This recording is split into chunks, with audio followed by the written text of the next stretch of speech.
Jean-Claude Labrador se représente à Roura. Il est le premier à faire enregistrer sa liste pour l'élection municipale.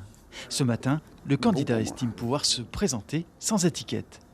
Nous, notre liste est composée de personnes qui sont certes dans un parti, d'autres pas du tout. Donc pour nous, c'est sans étiquette. Arrivé en tête du premier tour sous l'étiquette divers droite lors du précédent scrutin, Jean-Claude Labrador a depuis recomposé sa liste. Finalement, son vœu ne semble pas avoir été entendu par les services de la préfecture. On a choisi sans étiquette, mais nous avons découvert lors du premier dépôt que la préfecture avait mis divers centres. Donc on l'a accepté, puisqu'on ne retrouve pas sans étiquette. Donc à partir de là...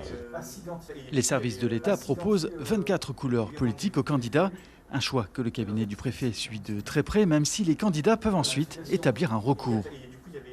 Tous les partis politiques qui existent en France, ça c'est une étiquette. Et ensuite le préfet, dans son rôle de nuancer le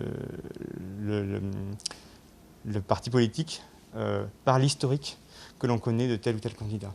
Voilà. Si on sait que par exemple tel candidat a soutenu très fortement tel candidat présidentiel, ce sera ça ce qu'on appelle le nuançage politique.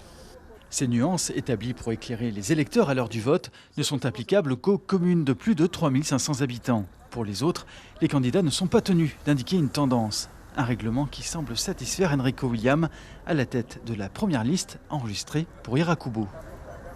Puis sans étiquette. La liste est composée de plusieurs personnes qui sont encartées ou non, mais la liste construisant Irakubo n'a pas d'étiquette, et sans étiquette. Vous vous sentez plutôt à droite ou à gauche ? Écoutez, Joker. L'élection municipale se déroulera les 18 et 25 octobre. Les candidats ont jusqu'à jeudi soir pour enregistrer leur liste. Suivez l'info sur Guyana Première, télé, radio et Internet.